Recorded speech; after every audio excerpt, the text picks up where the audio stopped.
A fé que rompe o silêncio dos céus. Nós passamos a nossa vida, sobretudo de crente, e boa parte daquilo que nós vivemos, dos maiores problemas que nós vivemos, muitas vezes não é um problema simplesmente físico. É como o pastor falou, um problema de continuidade, um problema de conseguir continuar enxergando, mesmo em meio à adversidade. Nós começamos com uma visão muito clara, mas à medida que isso vai perdendo, nós começamos a enfraquecer. Uma corrida de 100 metros, queridos. Numa corrida de 100 metros, você dá um tiro rápido, corre, gasta toda a sua energia e chega rapidinho. Mas nós estamos numa maratona. Nós estamos numa viagem de volta para casa, que é os céus. E isso não vai ser, pode demorar uma semana, como Jesus pode voltar daqui a 100 anos.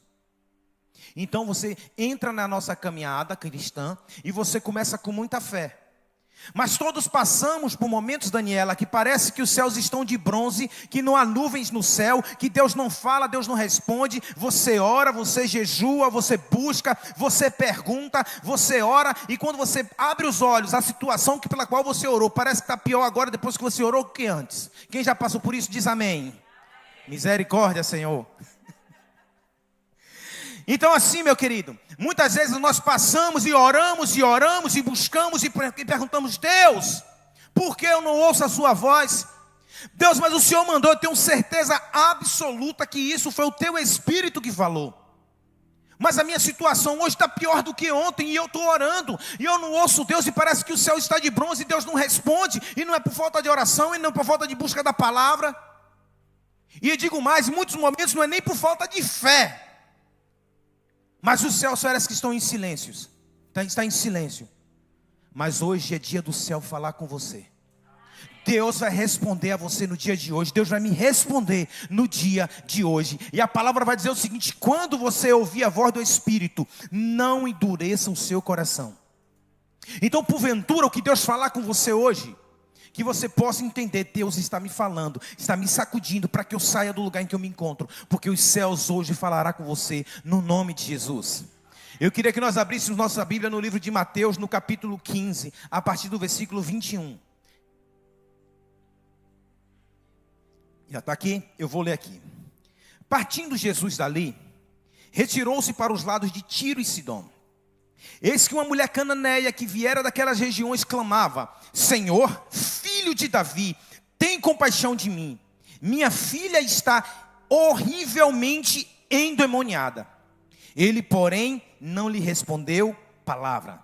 E os discípulos, aproximando-se, rogaram-lhe: despede-a, pois vem clamando atrás de nós. Mas Jesus respondeu: não fui enviado senão às ovelhas perdidas da casa de Israel. Ela, porém, veio e adorou, dizendo: Senhor, socorre-me. Então ele respondendo disse: não é bom tomar o pão dos filhos e lançá-lo aos cachorrinhos. Ela, contudo, replicou: sim, Senhor. Porém os cachorrinhos comem das migalhas que caem da mesa dos seus donos. Então Jesus lhe disse: ó mulher, grande é a tua fé. Faça-se contigo como queres. E desde aquele momento, a sua filha ficou sã.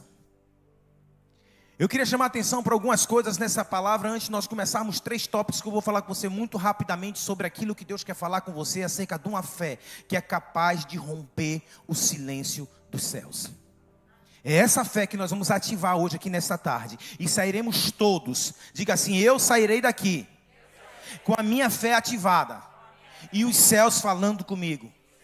Aleluia. O que está acontecendo? Jesus acabou de, se pegar alguns versículos antes, Daniela, Jesus acabou de falar com os fariseus. Os fariseus tinham suas tradições, tinham suas culturas junto com os saduceus. E devido às suas tradições e culturas, eles tinham parado e abandonado e largado aquilo que Jesus estava ensinando. Largando inclusive os princípios de Deus que tinha sido passado através da lei.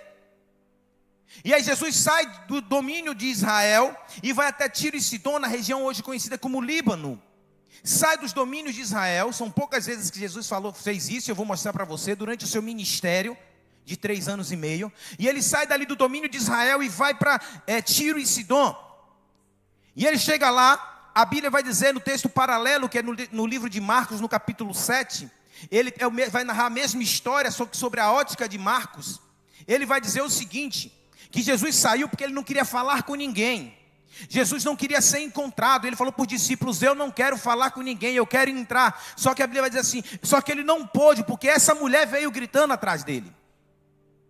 Então o contexto é, Jesus está saindo de acabar de falar com os fariseus, sai de Israel, vai até hoje a região do Líbano, e ele simplesmente fala: não quero falar com ninguém. E queria se esconder, me permita assim dizer, dentro de uma casa. Só que ele não conseguiu por causa dessa mulher. E essa mulher está indo atrás de Jesus porque a sua filha está terrivelmente endemoniada. Eu não sei qual é a situação que você hoje vive, que parece que os céus estão fechados, mas eu queria que você pensasse nele agora de uma forma corajosa. Eu queria que você não tivesse medo de pensar que é o seu casamento que porventura está por um fio, da situação financeira que não fecha, da documentação que não saiu, do emprego que você não tolera mais, do filho que está porventura se perdendo. Eu gostaria que você meditasse sobre o que é realmente a razão que parece que os céus estão fechados sobre a sua vida. É sobre isso que Deus quer falar com você nessa tarde, amém? A primeira coisa que Deus me falou é o seguinte: é necessário para que nós consigamos romper com o silêncio do céu 3 coisas que eu tiro desse texto. A primeira, coragem de mudar de ambiente. Existem pessoas que estão sofrendo, Carlos Pina, há muito tempo. Pessoas estão passando por uma situação que se arrasta durante anos. E a pessoa simplesmente não tem coragem de mudar de ambientes. Deus muitas vezes fecha as portas na sua vida, lhe empurra, quer lhe tirar de ambientes. Deus está fechando caminhos, portas. Deus está fechando algumas coisas para que você saia do lugar que você se encontra, porque esse ambiente já não é para você. A primeira coisa que nós precisamos entender e tomar uma atitude para que os céus novamente voltem a falar conosco é a coragem de mudar de ambiente.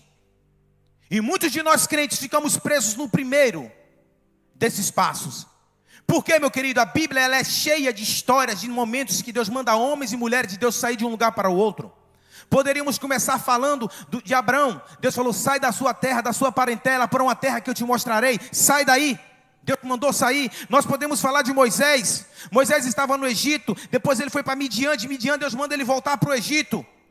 Muda de lugar, muda de ambiente. Nós podemos falar de Jesus. Jesus nasceu. Quando nasceu, foi avisado o seu pai que ele precisava fugir para o Egito, porque o rei tinha mandado matar todas as crianças de 2 anos para baixo. Então, mudança de ambiente, mudança é algo que Deus traz nas nossas vidas. Muitas vezes Deus é necessário nos empurrar, porque nós não queremos sair. E eu vou te perguntar por quê. A Bíblia deixa de uma forma clara, irmãos, porque muitas vezes é necessário que nós mudemos de ambientes, Daniela. Deus quer mudar crentes há muito tempo, de ambientes, de espaço que você tem vivido, de situações que você tem vivido. E pense na sua vida, naquilo que Deus está falando com você. Deus, Ele disse: você precisa sair daí. Você sai daí, você não está saindo. É por isso que o céu está em bronze para você. É por isso que o céu está em silêncio. Você não tem obedecido. E tem razões pela qual Deus nos tira de ambientes. Nós vamos abrir rapidamente no livro de Marcos, no capítulo 8, a partir do versículo 22. Por favor. Diz assim: então chegaram, deixa eu ver se é esse mesmo. Pronto, então chegaram a Betsaida e lhe trouxeram um cego, rogando-lhe que o tocasse. Jesus, tomando o cego pela mão, levou-o para fora da aldeia e, aplicando saliva nos olhos, impondo-lhes as mãos, perguntou-lhes: vê-lhes alguma coisa? Este, recobrando a vista, respondeu: vejo homens, porque como árvores os vejo andando. Então novamente lhes pôs as mãos nos olhos e passando a ver claramente ficou restabelecido, e tudo distinguia de modo perfeito. E mandou Jesus embora para casa, recomendando-lhe: não entres na aldeia. Essa talvez seja uma das poucas ou a única passagem que Jesus, antes de fazer um milagre, ele pega na pessoa, pega pela mão. Pessoas, presta atenção, esse cego não veio, Teresa, sozinho. Pessoas, amigos, o ambiente o levou até Jesus. Jesus está aqui e pede que seja curado o cego. Jesus olha para ele, antes de impor as mãos, antes de cuspir, antes de fazer o que ele tinha para fazer, curar aquele cego. Ele pega o cego pela mão, tira de dentro da aldeia traz para fora da aldeia, e aqui opera o milagre. E quando ele opera o milagre, a primeira coisa que o homem faz é o que, João? Ele enxerga homens como árvores. Eu te pergunto, esses homens estavam aonde? Na aldeia. Ele estava olhando para onde? Jesus tinha acabado de tirar ele da aldeia, trouxe para fora, recupera a visão, e ele olha para onde os homens estavam. Onde os homens estavam? Na aldeia. Muitos de nós é isso. Jesus está pegando pela mão, está tirando você pela mão, levando para outro sítio, e você continua olhando, aí continua sem enxergar. Jesus tira o homem da aldeia, cura ele após a segunda vez que faz o procedimento, e fala para ele: olha, vá para sua casa e nunca mais volte para aquela aldeia.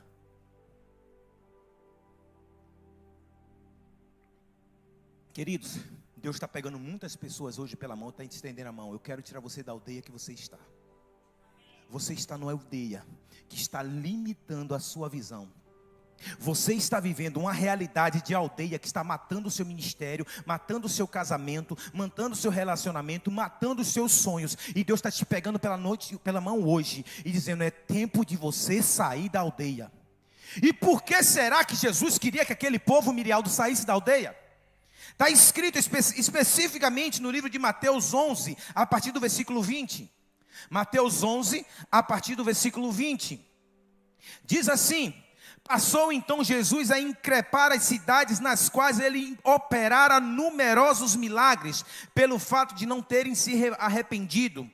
Ai de ti, Corazim, ai de ti, Betsaida, porque se em Tiro e em Sidom, a mesma região daquela mulher, se tivessem operado os milagres que em vós se fizeram, há muito elas teriam se arrependido, com pano de saco e cinza. E contudo vos digo, no dia do juízo haverá menos rigor para Tiro e Sidom do que para vós outros. Sabe quem é essa Betsaida? É a mesma cidade que Jesus tirou aquele cego de dentro da aldeia. Você está entendendo porque Jesus precisava tirar o homem do lugar que limitava a sua visão e trazia incredulidade? É possível que o ambiente que você está vivendo, mesmo seja um ambiente que alguém está te levando até Jesus, esse mesmo ambiente está lhe matando, está lhe trazendo cegueira, e você não está vivendo a plenitude do que Deus tem para a sua vida. E nós não temos coragem de entender que Jesus está te pegando pela mão e dizendo: é tempo de você mudar de ambiente. Pode ter sido um ambiente que Deus falou com você poderosamente no passado, mas como no passado a nuvem se movia, hoje a Bíblia diz que aquele que é conduzido pelo Espírito é como o vento que sopra, vai para onde Ele quer, e não para onde nós queremos permanecer parados. Deus precisa, Deus quer, Deus espera que você tenha coragem de se movimentar e sair do ambiente que limita a sua visão, meu querido. Se eu e você ficarmos parados no lugar que nós estamos acomodados, mesmo que tenha sido um lugar em que Deus falou poderosamente com você, muito provavelmente você vai ficar cego sem perceber. Querido, deixa eu te dizer uma coisa. A gente brinca em uma parábola que se fala: se você pegar uma água fria e colocar um sapo dentro e for aquecendo aos poucos, o sapo vai morrer, porque a temperatura vai subindo e ele não percebe que o ambiente está mudando. E ele vai ficando até que ele morra ali dentro, porque a temperatura foi subindo aos poucos, o ambiente mudou, ele não percebeu. O que era para ele muito saudável o matou. Mas se você pegar esse mesmo sapo, Amanda, e jogar dentro de uma água quente, ele bate dentro da água e pula, porque ele percebe que a água está quente. Existem coisas, irmãos, é porque as coisas foram acontecendo de pouco em pouco e você não percebeu que o ambiente estava mudando, que se você não saísse, você morreria. E hoje Jesus está te pegando pela mão e está dizendo: nós vamos fazer um milagre, me dá a mão aqui. E está te trazendo para fora e dizendo: olha só, eu vou fazer e você vai enxergar, mas vê se não fica olhando de volta para dentro da aldeia. E quando você for curado, não volta mais naquela aldeia, porque é um lugar de incredulidade. E no lugar de incredulidade, nós não vivemos o milagre de Deus. Quem está entendendo, amém? Amém? Glória a Deus. Irmãos, existem situações que parece que não podemos mudar, ou que não devemos, e outras que nós simplesmente não queremos mudar, mas é necessário mudarmos de ambiente para vivermos o propósito de Deus. Se você não sair, ficará doente. É muito provável que você se encontre doente emocional, espiritual ou fisicamente, porque o ambiente foi mudando e você não tomou atitude. por medo de qualquer coisa. A sua visão se perdeu e você começou a ficar doente. E sabe o que é pior? Eu vou explicar melhor.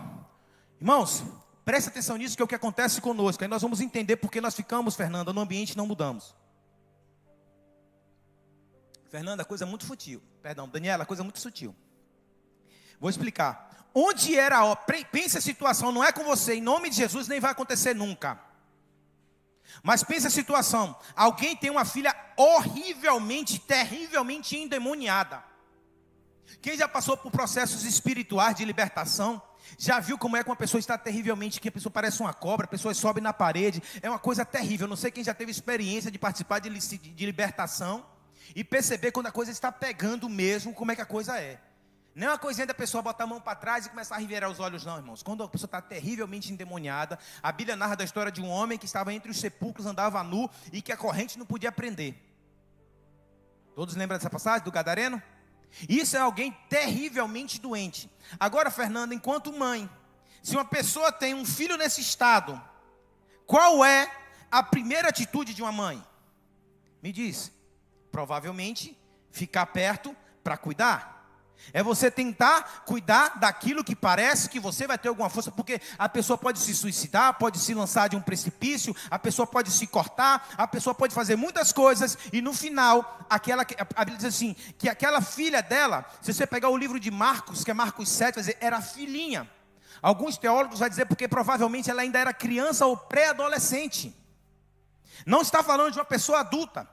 Quando você pega a palavra original de Marcos 7, que é o texto paralelo desse texto, ele vai falar, sua filhinha, minha filhinha está horrivelmente endemoniada. Então imagine uma criança, quando tem passagens, a Bíblia narra que tinha pessoas que, como Talita estava morta, acho que era Talita o nome dela, e aí Pedro vai para ressuscitar, ou Jesus vai para ressuscitar, está o quarto cheio, Jesus fala assim, tira todo mundo aqui de dentro.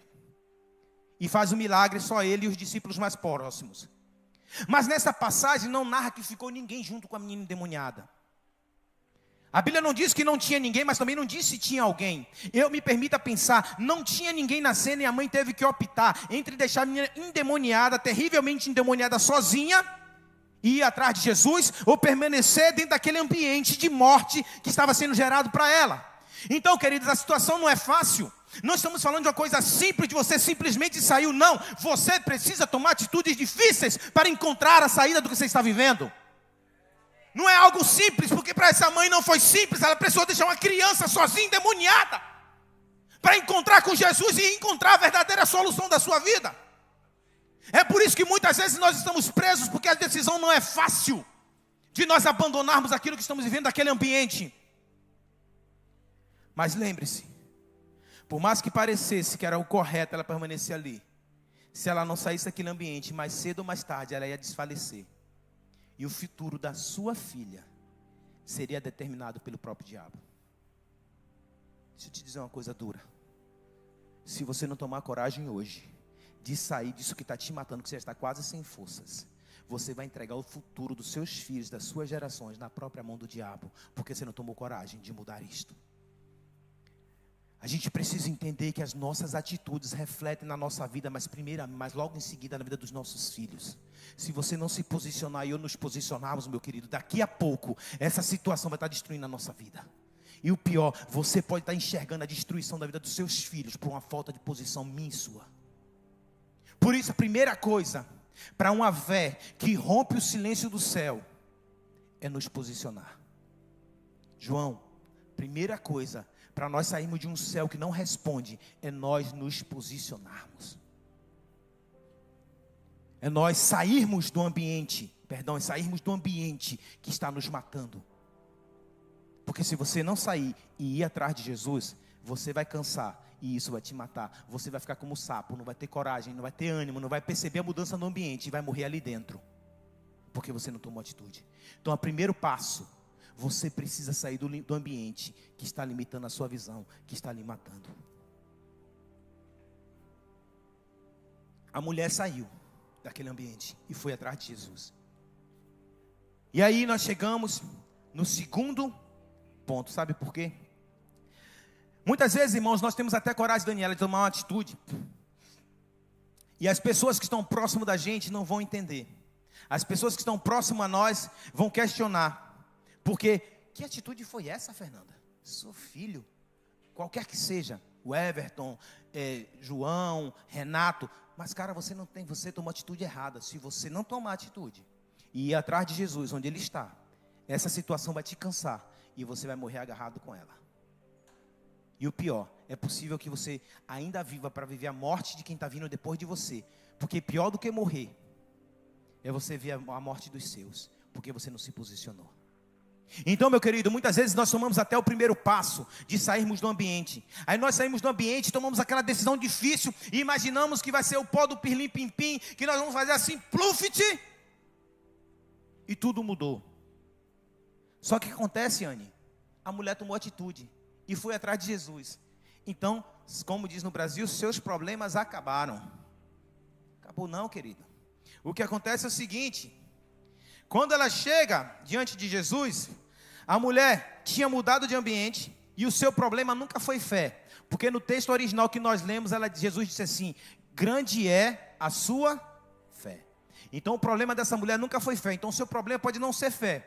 Porque você fala assim: Deus, mas eu creio, eu tenho fé, eu tenho certeza que eu tenho fé, Senhor, eu tenho fé, mas por que não muda? Eu sei que você tem fé, porque a mulher também tinha, e Jesus ainda disse. Não foi a mulher que disse, Maria, esqueci, daqui a pouco eu lembro. Não foi a mulher que disse, foi o próprio Jesus que disse, João: grande é a sua fé. Imagine você ouvir a leque de Jesus: Alex, grande é a sua fé. Essa mulher tinha um testemunho mais poderoso de todos que ela poderia ouvir na face da terra, o de Jesus. E Jesus disse: grande é a sua fé. Mas a filha continuava endemoniada. É possível que a sua fé seja grande e você continua vivendo as mesmas coisas que você não queria viver, meu querido. Mas por que isso acontece? Porque é o seguinte, meu querido: não foi suficiente apenas que ela saísse para que tudo acontecesse e que ela tivesse recebido ali aquela cura. Pelo contrário, ela tomou atitude, nada aconteceu, ainda por cima foi rejeitada no novo ambiente, que ela tentou sair do ambiente que limitava a sua visão e foi para o ambiente que circundava Jesus. Quem era que circundava Jesus? Os discípulos. Então ela chega para Jesus, que está próximo dos discípulos, e fala para eles: Senhor, clama a ele: Senhor, tem misericórdia de mim, a minha filha está terrivelmente doente. O que é que Jesus responde para ela? Nada. Necas que pitibas, zero. Jesus não responde nada, nem para ela olha. Sabe o que Jesus faz, Jefferson? Vira-se por discípulos e fala com os discípulos, deixa ela falando sozinha. Irmãos, esse é um dos textos mais questionados sobre o caráter de Jesus, porque parece que Jesus foi extremamente grosseiro e ainda por cima humilhou a mulher, porque chamou ela de cachorra no final. Mas nós vamos tirar esse nó teológico em nome de Jesus e tem uma palavra profética de Deus para a sua vida, sobre o que Jesus estava fazendo aqui e vai fazer na nossa vida nessa tarde, no nome de Jesus. O que acontece? É o que nós fazemos, nós saímos disso e depois que mudamos de ambiente, nós somos muitas vezes rejeitados no novo ambiente que nós estamos, Everton. Nós saímos do ambiente que limita e vamos para um outro ambiente, mas naquele ambiente nós somos rejeitados pelo entorno de Jesus. E nós precisamos saber diferenciar quando você vai ser rejeitado por Jesus ou pelo entorno de Jesus. Ela clamava, mas o que isso quer dizer? O que eu aprendo aqui, querido? Eu aprendo que não basta mudar de ambiente, é igualmente necessário mudar de prioridade.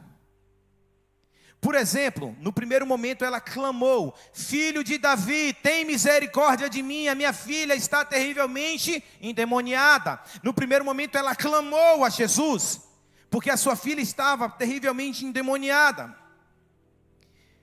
Porém ela não obteve resposta de Jesus e, para piorar as coisas, ela ainda recebeu a rejeição do ambiente por parte dos discípulos. Isso deixa claro que não é pelo fato de você ter mudado de ambiente que as coisas vão mudar da noite para o dia. Sabe por quê? Porque é necessário sair do Egito, mas mais importante que o Egito saia de você. É necessário que você saia do ambiente, mas que o ambiente que vive ainda dentro de você seja expulso. Por isso que Deus começa antes do pecado a dizer para a mulher, para o homem e para a mulher, Jefferson: deixará, pois, o homem pai e mãe e unir-se a sua esposa, a sua mulher, e serão os dois, ambos uma só carne. Aí minha mãe faz um feijão maravilhoso. Minha mãe passa uma camisa como ninguém. Aí eu me caso com Isamara e quero que ela tenha um feijão igual ao da minha mãe. Eu quero que ela passe a roupa igual à minha mãe. Eu estou fazendo o quê? Eu estou trazendo um ambiente daqui para cá. E ao trazer aquele ambiente para cá, eu nunca vou viver o que Deus tem para mim no casamento, porque eu estou trazendo o ambiente da casa dos meus pais para dentro da minha casa. E uma coisa que é importante, recebe essa palavra profética de Deus, deixa a casa dos seus pais para trás, vive o que Deus tem para o seu casamento no nome de Jesus. Para de viver o passado e o que foi a casa dos seus pais.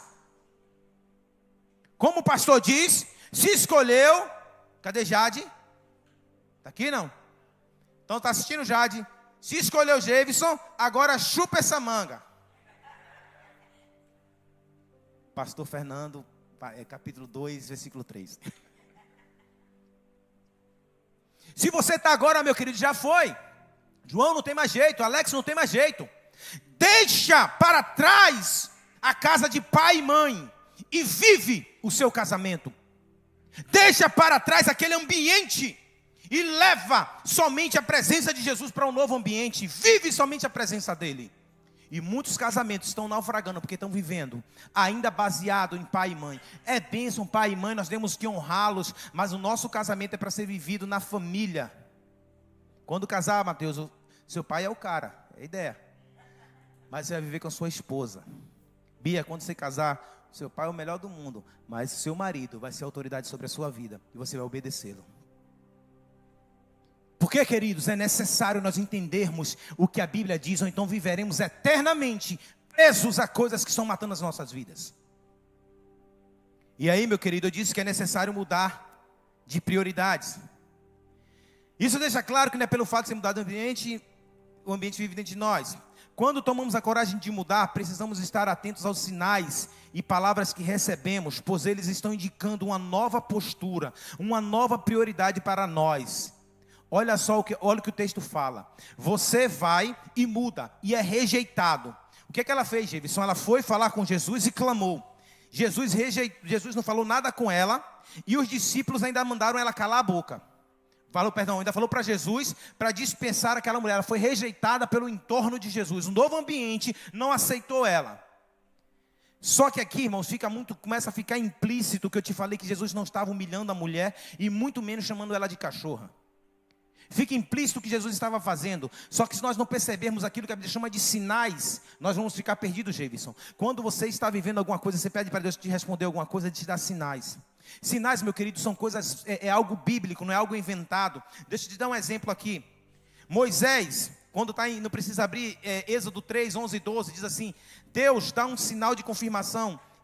Ele pede a Deus que dê sinal de confirmação. Isto te será por sinal. Gideão, ele fala em Juízes 6,17: se agora achei graça aos teus olhos, dá-me um sinal de que és tu que falas comigo. Ezequias, aquele rei que ia morrer, mas Isaías foi até o palácio levar a palavra profética. Em 2 Reis 20, vai dizer o seguinte: qual é o sinal de que o Senhor me curará? Ele pede um sinal. Jesus está na multidão e ele fala o seguinte: que sinal? A multidão pergunta: que sinal fazes para que vejamos e creiamos em ti? E no sermão profético de Mateus 24, ele diz o seguinte: dize-nos quando sucederão essas coisas e qual sinal haverá da sua vinda e da consumação dos séculos. Poderia citar inúmeros outros sinais que a Bíblia diz. Quando Noé lança a pomba, que está no dilúvio, que lança a pomba, que ela volta com galho, significa o quê? Opa, as águas estão baixando, é tempo de eu me preparar, porque é tempo de eu voltar a viver a vida que Deus tem para mim.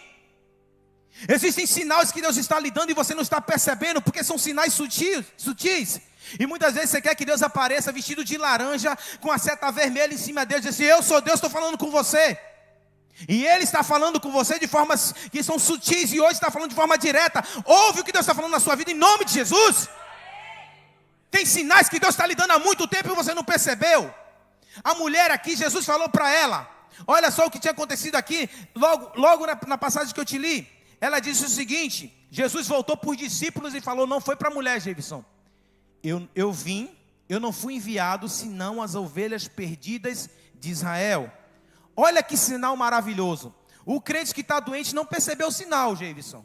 Mas o crente que está ligado, ele pegou. Sabe o que ela fez? Quando Jesus disse aos discípulos, e não diretamente a ela, que havia sido enviada apenas ovelhas perdidas da casa de Israel, a mulher percebeu o quê? sendo ela cananeia, estaria excluída. Portanto, apenas clamar fazia pouco sentido naquele momento. Então ela mudou de postura. A prioridade dela já não foi clamar. Aí a Bíblia diz, então ela adorou. Essa mudança produziu algo marcante. Quando ela mudou de clamar e passou a adorar, foi a primeira vez que Jesus direcionou a palavra para ela e não para os discípulos. E aí, olha o que acontece. Jesus, pela primeira vez, passa a falar diretamente com ela. Por quê? Porque ela clamava. E quando ela clamava, a prioridade era a libertação da sua filha. Quando ela adorou, a prioridade passou a ser Jesus.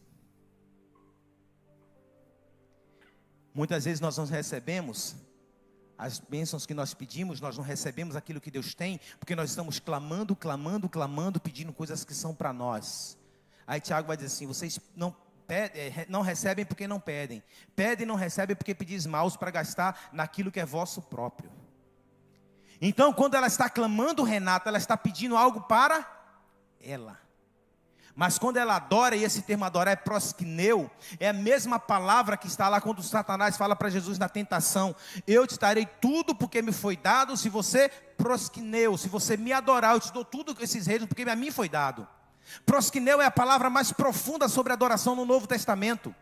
Então essa mulher que clamava e pedia para Jesus para libertar a sua filha, que estava terrivelmente endemoniada, agora ela muda o foco, ela muda de prioridade e ela proskineu, ou seja, ela agora fala, Senhor, agora o Senhor é a prioridade da minha vida. Te pergunto, Jesus é realmente a prioridade da sua vida, ou você ainda está clamando por causa do seu filho? Clama por causa do seu filho, pelos propósitos de Deus na vida dele, não porque você como mãe, quando pai, está preocupado. Precisamos entender que nós só vamos mudar a atenção de Jesus pela adoração, porque a Bíblia diz que o Pai procura aqueles que adoram o Pai em espírito e em verdade, e não por interesse. Proskineu, ela mudou a atenção dela que estava voltada para a filha, ela voltou para Jesus, ela mudou de prioridade. Qual é a prioridade que você precisa tomar hoje, mudar na sua vida? Para que você consiga romper o silêncio que está sobre a sua vida. Muitas vezes a nossa vida, o que é prioritário é a nossa vida financeira. O que é prioridade é nosso casamento, o que é prioridade é o nosso filho. E a Bíblia diz, buscai primeiro o reino dos céus e a sua justiça, e as demais coisas serão acrescentadas. Não adianta começar pelos acrescentados e esperar encontrar o reino dos céus, porque não vai encontrar. É necessário buscar primeiro o reino dos céus e a sua justiça, e depois encontrar os acrescentados. Então ela mudou de prioridade, ela voltou-se agora para Jesus. Contudo, parece que estamos diante de uma encruzilhada. Ficou tudo bonito. O que acontece com ela, acontece comigo e provavelmente acontece com você também. A gente tem muita dificuldade de sair do ambiente, por todas as razões. No caso dela, tinha uma menina terrivelmente endemoniada que o diabo poderia simplesmente pegar ela, lançar no precipício, acabou. O diabo poderia matar aquela menina. O diabo poderia mutilar aquela menina, porque ela estava terrivelmente endemoniada. É difícil sair do ambiente, mas a mulher saiu. Muitas vezes nós tomamos a atitude de mudar, e saímos. Chegamos lá, somos rejeitados, queremos voltar. Porque o povo sofreu durante 40 anos no deserto. No momento que houve a primeira ameaça de Faraó, quis fazer o quê? Voltar para o Egito. Muitos de nós tomamos até a coragem de mudar. Na primeira aprovação, nós voltamos para o Egito. É como eu disse, nós saímos do Egito, mas temos a dificuldade de tirar a Macilene, o Egito de dentro de nós. Então, aqui nós entendemos que ela mudou de ambiente, Mateus, e depois ela já mudou de prioridade, deixou de ser a prioridade agora a menina endemoniada, e Jesus passou a ser a sua prioridade. Só que o que acontece aqui, Jefferson, qual é o problema que eu tenho aqui? Que Jesus passou a ser a prioridade da mulher, Mirialdo. Só que o dilema continua sem solução. A mulher já tinha saído do ambiente de doença que vivia, já tinha mudado de prioridade. Jesus já era o foco dela, já estava adorando. Porém, parece que o máximo que ela tinha conseguido até aquele momento foi ser chamada de cachorra. Porque Jesus fala, quando ele volta para ela, que ela adora, ela fala, no primeiro momento ela pede, Senhor, cura minha filha. Jesus não falou? Necas, Quipitibas. No segundo momento ela adora, e aí fala com Jesus, e ela fala: Senhor, socorre-me. Jesus volta para ela e fala o seguinte assim: olha, eu não posso tirar o pão dos filhos e dar para os cães. Ou seja, ela estava no ambiente e mudou. O negócio ficou feio porque foi rejeitada. Falou com Jesus, voltou para Jesus, adorou Jesus, e o que conseguiu foi ser chamado de cachorro. Nós não entendemos o que Deus está fazendo nas nossas vidas, meu querido. E nós começamos a sofrer por aquilo que estamos passando, porque não estamos entendendo o que Jesus está fazendo na nossa vida. Só que eu quero levar isso exatamente porque é nesse momento que vai nos levar a um terceiro nível de fé. A fé que rompe o silêncio do céu, que é uma fé posicionada. Nós sairemos daqui com a fé posicionada, ativada em Deus, no nome de Jesus. E vamos aprender o que é isso. Como eu já disse, meu querido, o problema dessa mulher nunca foi de fé, era de posicionamento.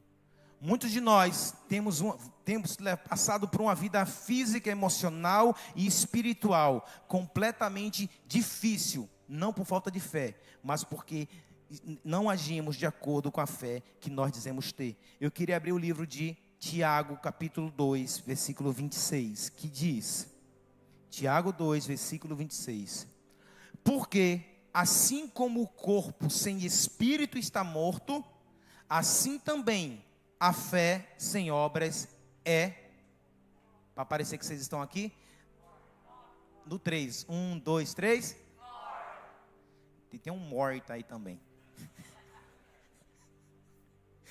Queridos, duas coisas me chamam a atenção nesse texto, Jefferson. Eu tenho dificuldade de fazer palavra, eu começo a fazer a palavra e gasto muito tempo, porque muitas coisas me chamam a atenção, eu vou estudar para saber o que é. Mesmo que eu não explique, eu não aplique, eu vou procurar saber.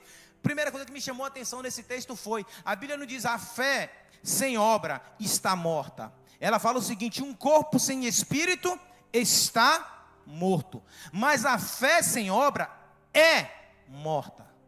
Não é um verbo de ligação, não é um momento temporário, porque um corpo sem vida pode ressuscitar. Mas o que o texto está dizendo é o seguinte, que uma fé sem obra, ela é morta, ela vive morta, ela não tem o que fazer. Vive morta ficou péssimo. Ela não tem saída para ela. E muitas vezes aquilo que você diz que tem fé, mas não toma a atitude condizente com a fé que você diz que tem, a sua fé é morta. Eu fui pesquisar qual era, claro, o original grego dessa palavra morta. É necros, significa morto, aparentemente derivado de uma palavra que significa cadáver. Portanto, se eu e você temos carregado uma fé muito grande, como é que a mulher tinha aqui, mas não temos praticado essa fé, é aquilo que nós dissemos, se nós não estamos dando o primeiro passo, você está carregando dentro de você um cadáver. O que o texto está dizendo, Jefferson, é, se você tem uma fé sem obras, você carrega dentro de você um cadáver. Eu estou esperando Jesus ressuscitar. Não é isso que ele está dizendo. Ele diz, a fé é morta. O corpo sem espírito está, verbo de ligação, de período, de estado. Mas a fé sem obra, ela é morta. Aqueles que porventura têm fé, mas não têm praticado, está dizendo somente, eu tenho fé que Deus pode fazer, mas nunca tomam uma atitude de fé, está vivendo com um cadáver dentro de si. No caso da mulher, a fé era viva, mas estava mal posicionada. E a fé mal posicionada também não produz efeito.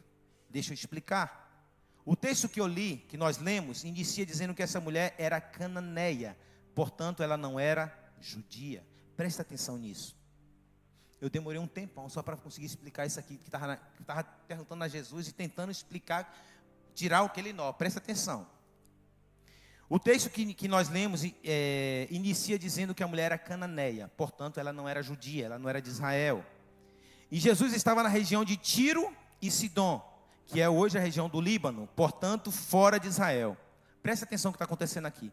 Quando ela clamou Jesus, filho de Davi, ela cometeu 2 erros de posicionamento. Presta atenção. Quando ela chama Jesus, filho de Davi, ela cometeu 2 erros de posicionamento. O primeiro, espiritual. O filho de Davi veio para judeus e para as ovelhas perdidas de Israel. Portanto, ela não tinha direito. O que explica a razão pela qual Jesus não lhe dirigiu a palavra. apenas falou com os discípulos, porque esses sim eram os verdadeiros descendentes do filho de Davi. Primeiro erro da mulher é o clamar: ah, Jesus foi ignorante. Não, Jesus já estava explicando algo que nós fazemos diariamente, Jevison. Olha, você está clamando: filho de Davi, tem misericórdia de mim. Nós vamos ouvir, salvo engano, foi Bartimeu que clamou assim, né? Jesus, filho de Davi, tem misericórdia de mim. Só que ele era judeu, querido. Claro que Jesus ouviu. Só que alguém que não era judeu agora, Fernanda, está clamando: Jesus, filho de Davi, tem misericórdia de mim. Ele fala o seguinte: olha, se você quer falar com o filho de Davi, eu posso responder a quem tem direito nesse momento, porque lá em João 1, a partir do versículo 10, vai dizer: ele veio para o que era seu, e os seus não receberam, mas a todos quanto recebeu, deu-lhes o poder de serem feitos filhos de Deus. Mas isso foi depois, isso não tinha sido nesse momento. Então Jesus estava ali agora para falar com o judeu.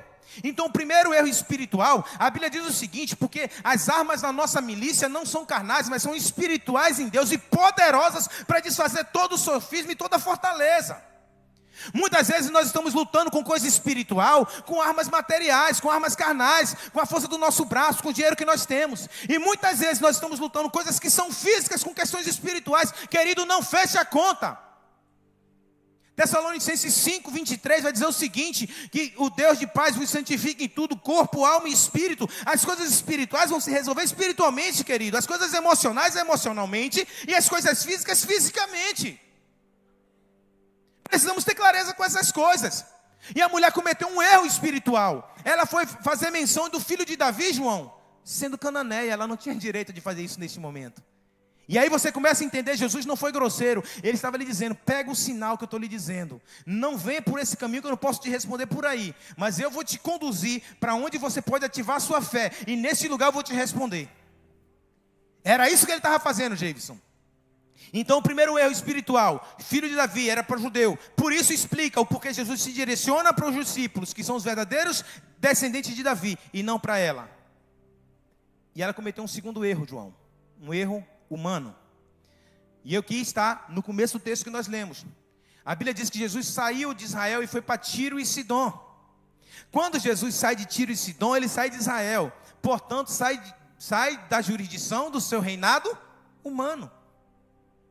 Quando ele sai de Israel, ele ainda não é o Senhor, ele ainda não chegou em Apocalipse 5 e sentou. Então eu vi um alto sublime trono, aquele que se assentava. Então ele carregava um livro, e aí ninguém era digno de olhar para ele, e eu chorava muito. Então eu chorava, e um dos anciãos do dia disse: não chore, eis aqui o leão da tribo de Judá, aquele que morreu, mas ressuscitou. Ele venceu, e ele tomou o livro da mão daquele que se assenta sobre o trono, e ele ficará sentado, porque o Pai disse: assenta-te à minha direita, até que eu faça os seus inimigos por estrados do seu pé. Isso não tinha acontecido. Então, humanamente, João, Jesus estava fora de Israel, fora da sua jurisdição, e estava num outro reino que ele não tinha jurisdição.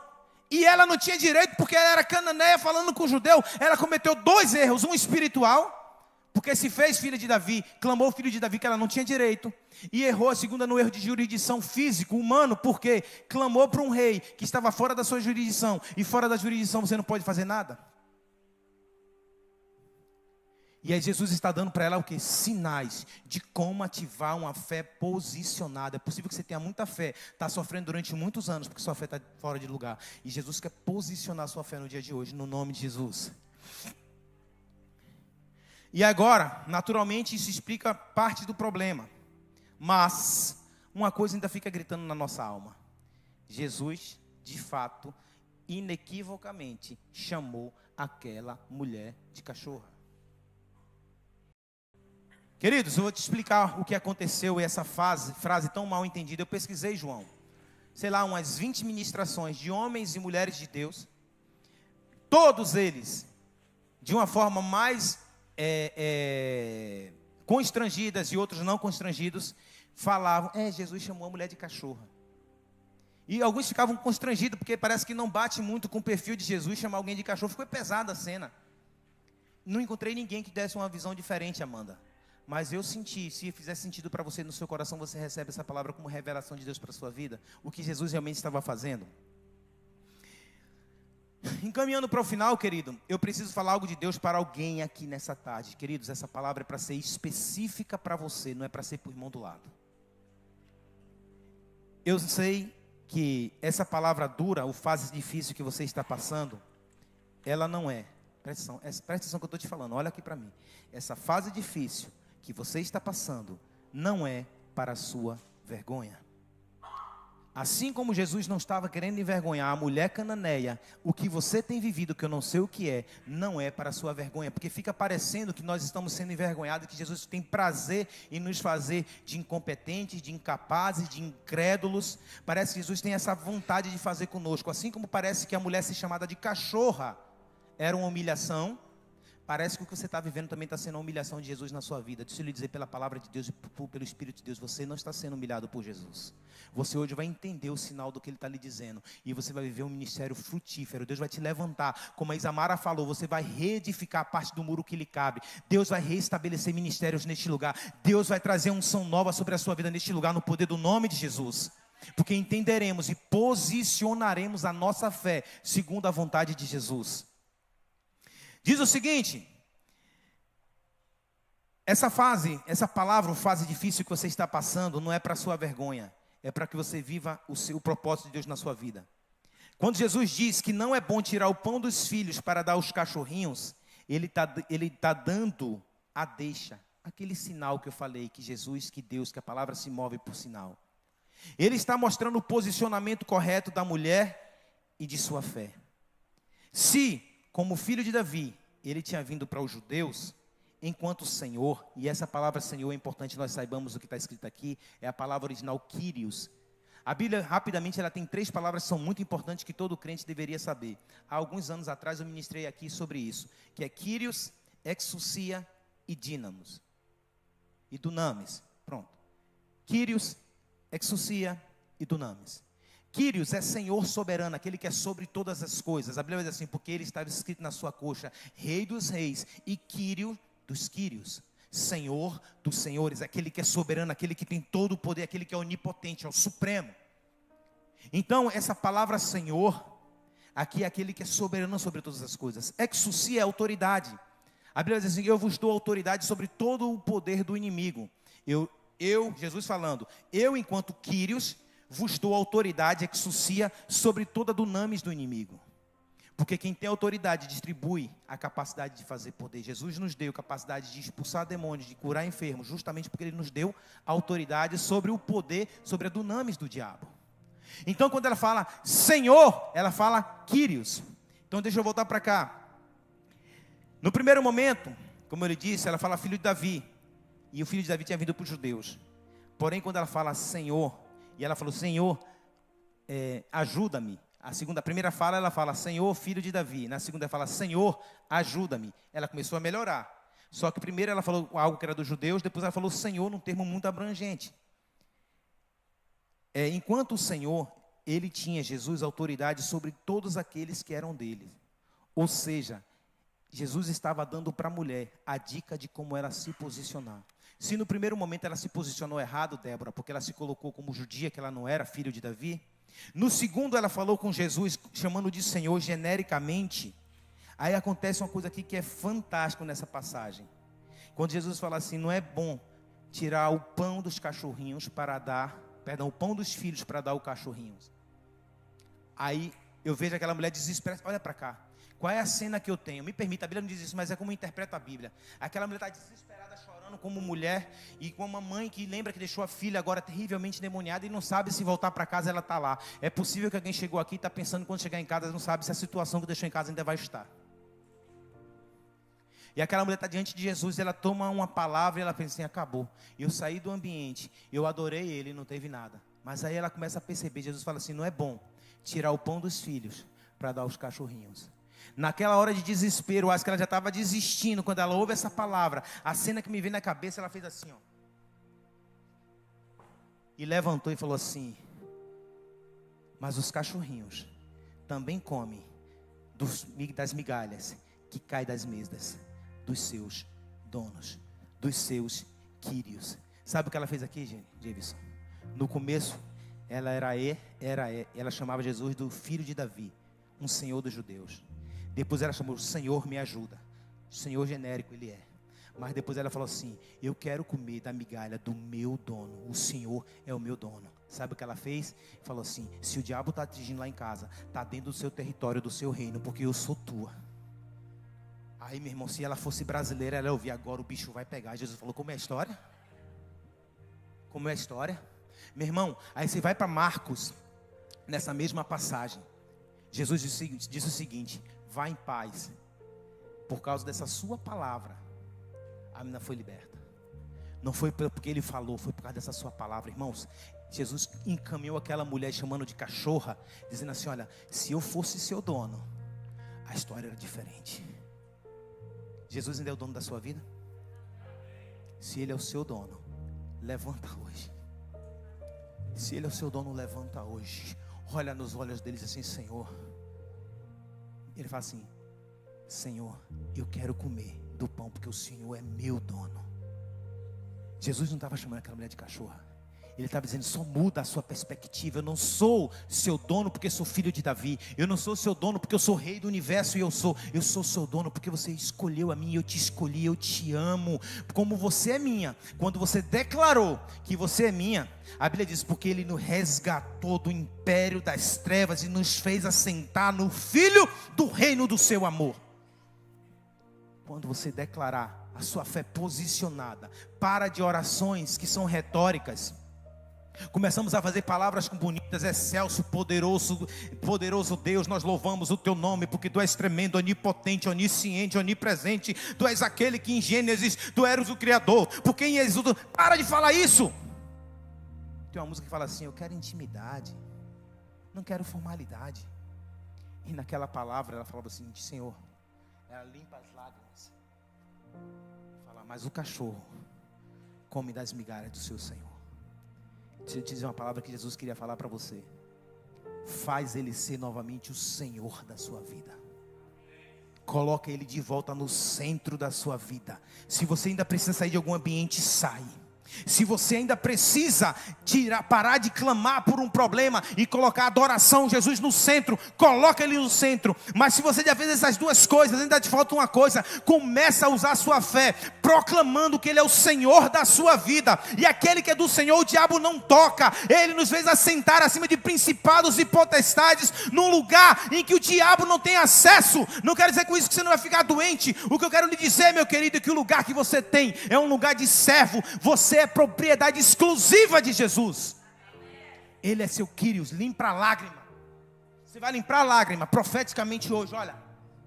E fala assim: naquela época a mulher era cão, porque os gentios eram chamados de cão. E uma última palavra, Geivson. Jesus não chamou Mirialdo, aquela mulher de cão, porque a palavra ali está no diminutivo no original. Porque se ele falasse a palavra no natural, na sua forma original, Eunice, era um cão selvagem, que não tem dono, um cão de rua.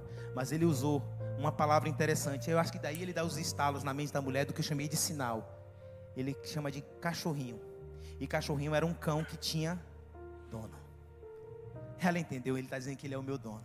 Ele falou: agora, meu irmão, agora eu entendi. Ele não está me chamando de cachorro, ele está dizendo assim: aceita que eu seja o Senhor da sua vida, e o negócio resolve.